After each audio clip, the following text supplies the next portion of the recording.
This has been a topic of debate for an extended period of time by now, and so today in this video we're going to get to the bottom of exactly how many championships the Alabama Crimson Tide really have. This is College Football Media. If you clicked on this video, you're a good sport, so thank you. Here we talk about teams, trends, and traditions to logos, history, and predictions. If that sounds interesting to you, consider subscribing for in-depth college football content. Now let's kick it off. College football is one of the most unique sports in all of America, and if you're watching this video, you probably already know that. So when it comes to counting championships, there's no easy way to say that each team has an exact amount. There is no overall governing body that awards championships, and you might think that the NCAA is the ones that award championships, but the thing is they do that in every sport except for the FBS level of football. Over the years, a national champion has been crowned by media polls and mathematical equations. As long as you're published nationally, then you can give a national championship to whoever you want to in college football, which in a way makes it very, very confusing for us fans who are looking back historically over the course of 150 years. Of course, the team of the most controversy for their amount of championships is the Alabama Crimson Tide, and that's exactly who we're talking about today. I'm going to give you the 3 methods in counting national championships in this sport. Together, we will get to the bottom of how many Alabama has, and you can figure out how many your team has on your own at home as well. Method number 1, claimed national titles.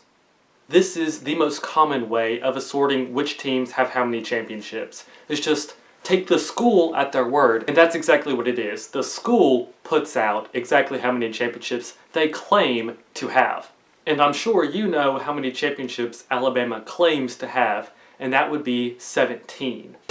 You know, it would probably be good to point out that I'm recording this video in 2020, so if you're watching after that, then just add the number of championships they've had after that.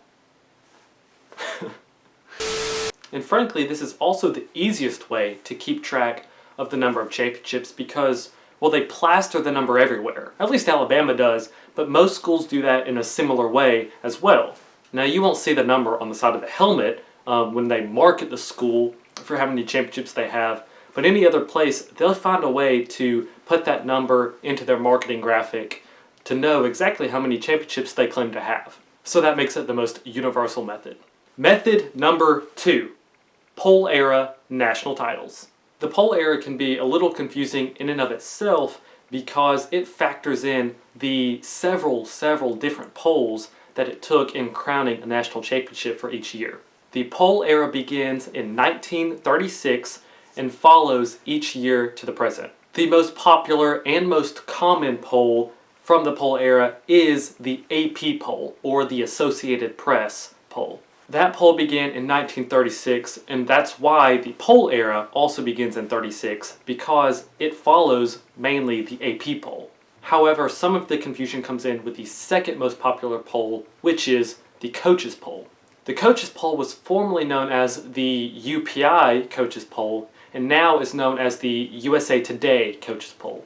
And Alabama is a good example of why the poll era can be confusing in and of itself. See, Alabama has 12 national championships within the poll era. However, they have 11 AP poll championships, and they have 10 coaches poll championships. So within the method of counting poll era championships, you can count either the entire number of championships won within the time span of the poll era. You can count solely AP poll, or you can count solely coaches poll, or you can count consensus championships within the time of the poll era. Consensus championships mean that you won both the AP and coaches poll. And Alabama has won 9 consensus national championships within the poll era. And this can happen when the AP poll and coaches poll don't agree on the champion in one year.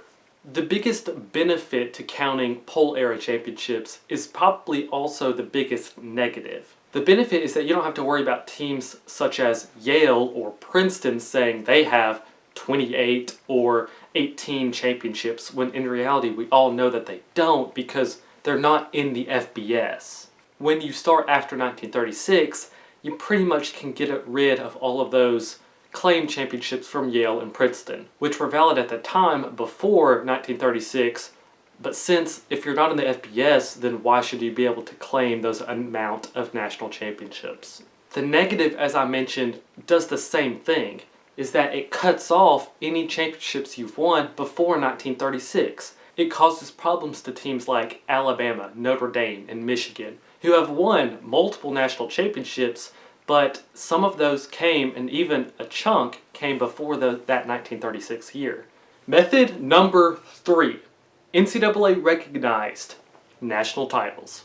Again, the NCAA does not award national championships. However, they do provide a list of national title winners in the FBS that they recognize in their record books. This is beneficial because it's the only service that goes all the way back to the first year of football in 1869 and gives a recognized national champion from the NCAA themselves, even though they didn't crown it themselves. They recognize a certain team, or sometimes in some cases 2 or more teams, as the national champion for that season. It's the most uniform way to count championships because it comes from one authorized organization. And as I said, it goes all the way back to the beginning and extends to the present. But of course, if it has to do with the NCAA, it does not come without its own set of problems. See, on the official website, the NCAA recognizes 15 of Alabama's national championships. Seems to make sense, right? However, the NCAA also provides a list of, quote, major selectors of national champions. Their definition of major selectors is effectively the polls and mathematical equations that they approve of being a national selector or winner of a national championship. But their list of major selectors is extremely long, and it would take a long time to go through each of their selectors to count the number of championships.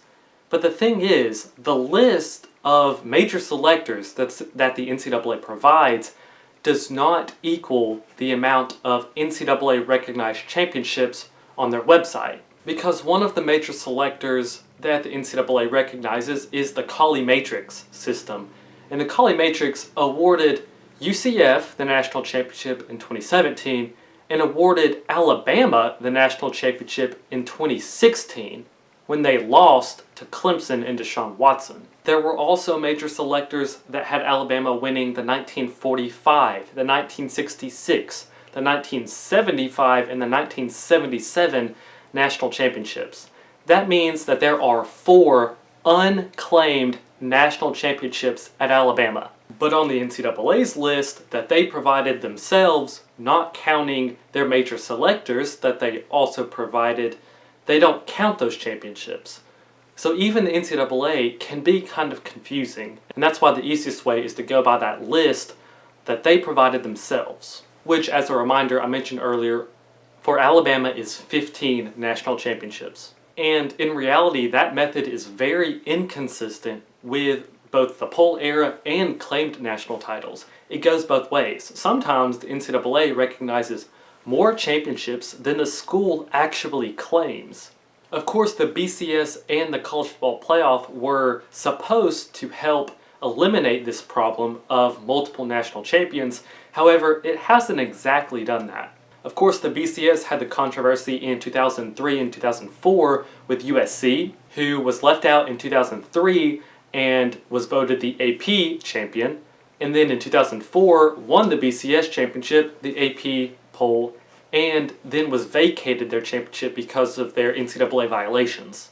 And remember, in the BCS era, the coaches poll was contractually obligated to crown the coaches national champion as the winner of the BCS game.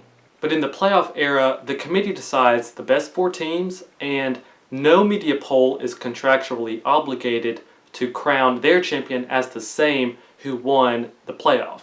But to this point, we haven't had a problem in the AP poll or the coaches poll crowning a different champion. It's only been the Colley Matrix.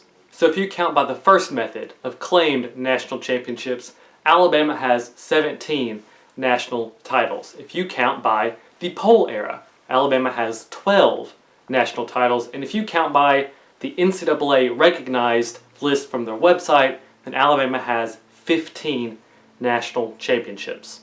Let me know which method you think is best and how you count in the comment section down below. Personally, I think the best way to count championships is by how many the school claims. And I say that because that's what you're going to hear anyway. Otherwise, you're going to have to argue about all the technicalities and you'll just sound like a know-it-all. The media will say and plaster everywhere how many championships the school claims. The school will do the same thing with their own graphic department, so it's the easiest way to really just not get confused. But again, let me know your opinion in the comment section down below, and that is the question of the day. So if you enjoyed this video, thank you so much for watching, and hit the like button, that really helps me out. Consider subscribing for more in-depth college football content. You can check out some more videos of mine right over here. That's all I have for you. This has been College Football Media. Until next time, be goody now.